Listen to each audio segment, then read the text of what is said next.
Produsen minyak goreng tidak jujur ini perutnya bengkak dan membesar. Rahasia besar terbongkar. Siapa sangka, seorang pengusaha sukses yang dulunya dikenal jujur, kini harus menanggung akibat dari perbuatannya? Tidak hanya kehilangan kepercayaan masyarakat, tetapi juga mengalami kejadian aneh yang mengejutkan banyak orang. Di sebuah daerah di Jawa Barat, hiduplah seorang pengusaha minyak goreng bernama Pak Andi. Ia dikenal sebagai sosok yang pekerja keras dan penuh semangat. Awalnya, ia memulai bisnisnya dengan jujur dan teliti. Setiap liter minyak yang ia produksi diukur dengan cermat, memastikan bahwa pelanggan mendapatkan apa yang mereka bayar. Kesuksesan datang secara bertahap. Pabrik minyak goreng yang ia dirikan berkembang pesat. Produk minyaknya laris di pasaran, digunakan oleh banyak rumah tangga dan pedagang kecil. Masyarakat pun mempercayai minyak goreng produksi Pak Andi karena kualitasnya yang baik dan harga yang terjangkau. Pak Andi menikmati hasil kerja kerasnya. Dari keuntungan yang ia peroleh, ia bisa membeli rumah mewah, kendaraan baru, dan memperluas bisnisnya ke berbagai daerah. Hidupnya tampak sempurna. Namun, tanpa ia sadari, cobaan besar sedang menantinya. Kesuksesan yang ia dapatkan perlahan mulai menggoyahkan prinsip hidupnya. Dalam hatinya, muncul godaan untuk mendapatkan keuntungan yang lebih besar, dengan cara yang tidak jujur. Saat bisnisnya semakin berkembang, Pak Andi mulai menghadapi tantangan baru. Bahan baku minyak goreng mulai naik harga di pasaran. Biaya produksi membengkak, sementara persaingan semakin ketat. Para pesaing mulai menawarkan harga lebih murah, membuatnya merasa terancam. Pak Andi pun mulai berpikir keras. Bagaimana caranya agar tetap mendapatkan keuntungan besar tanpa harus menaikkan harga? Lalu, muncullah sebuah ide yang pada awalnya tampak sepele namun berbahaya, mengurangi volume minyak dalam setiap jerigen. Jika aku mengurangi takaran sedikit saja, pelanggan tidak akan menyadarinya. Keuntungan pun akan tetap besar, pikirnya. Awalnya, pengurangan yang ia lakukan tidak terlalu mencolok, hanya sekitar 50 hingga 100 ml per jerigen. Namun, karena tidak ada pelanggan yang menyadari, ia semakin berani. Lama-kelamaan, pengurangan takaran semakin besar, mencapai hampir setengah liter per jerigen. Keputusan ini membuat keuntungannya naik drastis. Pak Andi merasa puas dengan langkah yang ia ambil. Ia mulai hidup lebih mewah, membeli tanah baru, dan bahkan berpikir untuk memperluas bisnisnya lebih jauh. Namun, ia lupa satu hal. Kejujuran adalah kunci dari kepercayaan pelanggan. Jika suatu saat kebohongannya terbongkar, maka seluruh bisnisnya bisa runtuh dalam sekejap. Di saat Pak Andi sedang menikmati keuntungan besarnya, ada seseorang yang mulai mencurigai ada yang tidak beres dengan minyak goreng produksinya. Seseorang yang kelak akan menjadi awal dari kejatuhannya. Pak Andi masih merasa aman dengan kelicikannya. Setiap hari, ribuan liter minyak goreng keluar dari pabriknya dan dijual ke berbagai daerah. Tidak ada pelanggan yang mengeluh, dan bisnisnya terus berkembang. Namun, ia tidak menyadari bahwa ada seseorang yang mulai curiga. Pak Dadang, seorang pengecer minyak goreng yang sudah bertahun-tahun menjual produk Pak Andi, mulai merasakan ada sesuatu yang aneh. Biasanya, satu jerigen minyak goreng bisa memenuhi permintaan pelanggan dengan takaran yang pas.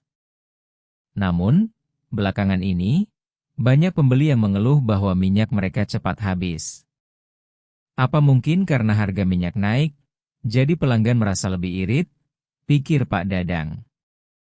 Namun, semakin lama ia mengamati, semakin besar kecurigaannya. Hingga suatu hari, ia memutuskan untuk melakukan uji coba. Ia mengambil 1 jerigen minyak goreng dari produksi terbaru Pak Andi, lalu menimbangnya. Saat melihat hasil timbangan, alisnya mengernyit. Beratnya tidak sesuai dengan standar seharusnya. Mungkin timbangan ini yang salah, gumamnya. Ia lalu mengambil jerigen lain, menimbang ulang, dan hasilnya tetap sama. Minyak goreng dalam jerigen lebih sedikit dari yang tertera di kemasan. Merasa ada kejanggalan, Pak Dadang tidak tinggal diam. Ia segera membagikan temuannya kepada rekan-rekan sesama pengecer. Beberapa dari mereka juga merasa ada yang tidak beres, tetapi belum berani bertindak. Namun, setelah Pak Dadang menunjukkan bukti, banyak yang mulai percaya bahwa ada kecurangan dalam produk minyak goreng Pak Andi. Berita ini pun mulai menyebar ke masyarakat luas. Tekanan dari masyarakat. Ketika kabar kecurangan ini sampai ke telinga para pelanggan, kemarahan pun meledak. Banyak orang yang merasa tertipu dan mulai mendesak pihak berwenang untuk menyelidiki. Media lokal mulai meliput kasus ini, dan nama Pak Andi mulai menjadi bahan perbincangan. Sejumlah pelanggan yang merasa dirugikan berkumpul dan melakukan aksi protes. Mereka datang ke pabrik Pak Andi, menuntut kejelasan. Kami selama ini percaya pada produk Anda. Kenapa tega menipu kami? Teriak seorang ibu rumah tangga dengan wajah kecewa. Uang kami tidak seberapa, tapi kami butuh minyak yang layak. Kalau begini, kami harus beli lebih banyak dan itu merugikan kami. Tambah seorang pedagang gorengan yang sudah lama menjadi pelanggan setia. Suasana semakin memanas. Massa mulai berdatangan ke pabrik dan bahkan ke rumah Pak Andi. Beberapa orang yang marah besar mengancam akan membawa kasus ini ke ranah hukum. Di tengah kepanikan, Pak Andi masih mencoba menyangkal semua tuduhan. Tidak ada yang salah dengan produk saya. Ini hanya kesalahpahaman, ujarnya dengan nada tinggi saat diwawancarai media. Namun, semakin ia membela diri, semakin banyak bukti yang muncul. Video-video pembuktian dari pengecer yang menimbang minyak goreng tersebar di media sosial dan menjadi viral. Tak bisa mengelak lagi, akhirnya pihak berwenang turun tangan untuk menyelidiki kasus ini.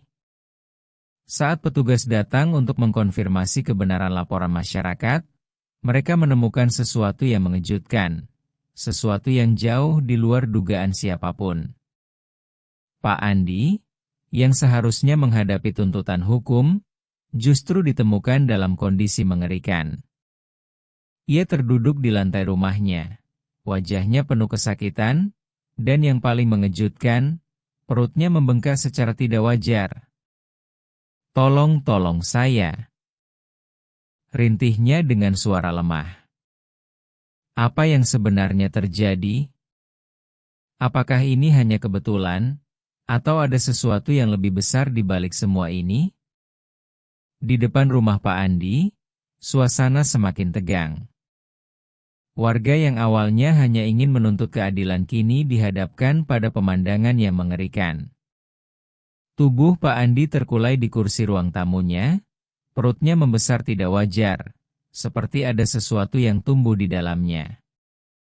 Matanya membelalak, nafasnya tersengal, dan keringat mengucur deras dari dahinya. Ia merintih kesakitan, tangannya mencengkeram perutnya yang terasa seperti akan meledak. Tolong saya. Sakit sekali, suaranya parau, hampir seperti bisikan. Para petugas yang datang untuk melakukan pemeriksaan kecurangan justru dibuat bingung dan panik melihat kondisinya. Warga yang tadinya marah mulai mundur perlahan. Sebagian terlihat ketakutan. Astagfirullah. Ini bukan penyakit biasa, bisik seorang ibu tua yang menyaksikan kejadian itu.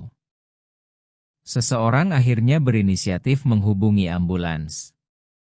Namun, di tengah kepanikan itu, ada bisik-bisik dari warga yang masih berkerumun. Ini azab. Dia sudah menipu orang selama bertahun-tahun, kata seorang bapak dengan nada penuh keyakinan. Aku pernah dengar cerita tentang orang yang tidak jujur, lalu mengalami hal aneh seperti ini, tambah seorang perempuan paruh baya. Tidak lama kemudian, sirena ambulans meraung di kejauhan. Tim medis bergegas masuk ke rumah Pak Andi, membawa tandu. Mereka mencoba menenangkan kondisi Pak Andi, tetapi pria itu terus menggeliat kesakitan. Dokter yang memeriksanya tampak kebingungan. Dengan ekspresi serius, ia menatap layar monitor setelah melakukan pemeriksaan awal. Kami tidak menemukan kelainan dalam organ dalamnya. Tapi perutnya terus membesar. Ini aneh, kata dokter dengan nada bingung. Tim medis akhirnya membawanya ke rumah sakit untuk pemeriksaan lebih lanjut. Namun, kondisi Pak Andi semakin memburuk. Perutnya terus membesar dengan cara yang tak bisa dijelaskan secara medis. Sementara itu, berita tentang dirinya sudah tersebar luas di media sosial. Video dan foto-foto Pak Andi dalam kondisi mengenaskan mulai beredar, menjadi perbincangan di berbagai platform. Apakah ini akibat dari perbuatannya selama ini? Benarkah ini hukuman atas ketidakjujurannya? Komentar-komentar itu semakin memperkuat pandangan masyarakat bahwa kejujuran adalah hal yang tidak bisa disepelekan. Namun, satu hal yang pasti, Pak Andi kini bukan hanya menghadapi proses hukum, tetapi juga sesuatu yang jauh lebih besar. Sesuatu yang mungkin tak bisa ia hindari. Pak Andi terbaring lemah di ranjang rumah sakit. Cahaya putih dari lampu di langit-langit kamar perawatan menyinari wajahnya yang kini pucat pasi. Perutnya masih membengkak dengan ukuran yang tak wajar, seolah ada sesuatu yang terus menekan dari dalam. Dokter dan tim medis masih bingung, tak ada diagnosis yang bisa menjelaskan kondisi aneh ini. Ia mencoba berbicara, tetapi suaranya hanya keluar sebagai rintihan kecil. Air mata menggenang di sudut matanya. Dalam keheningan, untuk pertama kalinya, ia benar-benar merasa takut. Di luar ruang perawatan, proses hukum tetap berjalan. Kasus penipuan yang dilakukannya sudah tak bisa disangka lagi. Bukti-bukti yang dikumpulkan oleh Pak Dadang dan tim investigasi telah cukup kuat untuk menyeretnya ke pengadilan. Para korban yang merasa dirugikan bersatu menuntut keadilan, sementara media terus memberitakan skandal ini. Hari demi hari berlalu, tetapi kondisi Pak Andi tak kunjung membaik. Perutnya yang membengkak seolah menjadi pengingat dari kesalahannya. Banyak orang yang datang menjenguk, bukan karena iba, tetapi karena penasaran. Beberapa hanya berdiri di depan ruang perawatannya, berbisik-bisik penuh tanda tanya. Apakah ini azab? Bukankah dulu dia menipu banyak orang? Mungkin ini balasan atas semua perbuatannya. Di tengah penderitaannya, Pak Andi akhirnya sadar bahwa semua ini adalah akibat dari keserakahannya sendiri. Dengan suara lemah, ia meminta bertemu dengan keluarga dan orang-orang yang pernah ia rugikan. Saat keluarganya datang, ia menatap mereka dengan penuh penyesalan.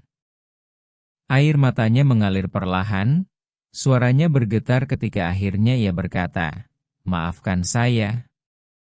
Pak Dadang, yang pertama kali membongkar kecurangannya, juga datang. Namun, ia tidak lagi menunjukkan kemarahan seperti sebelumnya. Justru ada sorot iba di matanya saat melihat kondisi Pak Andi. Andai saja sejak awal Anda jujur, Pak. Semua ini tak perlu terjadi, ucap Pak Dadang lirih. Pak Andi hanya bisa terisak. Ia ingin kembali ke masa lalu, memperbaiki semuanya. Tapi semuanya sudah terlambat. Hukum tetap berjalan. Pengadilan menjatuhkan vonis atas perbuatannya. Namun, bahkan setelah divonis bersalah, satu hal tetap menjadi misteri. Penyakit aneh yang menyerang tubuhnya tak kunjung sembuh. Hingga hari terakhirnya, tak ada dokter yang bisa menemukan penyebab pastinya. Dan di antara masyarakat, kisahnya menjadi pelajaran tentang bahaya ketidakjujuran dan keserakahan.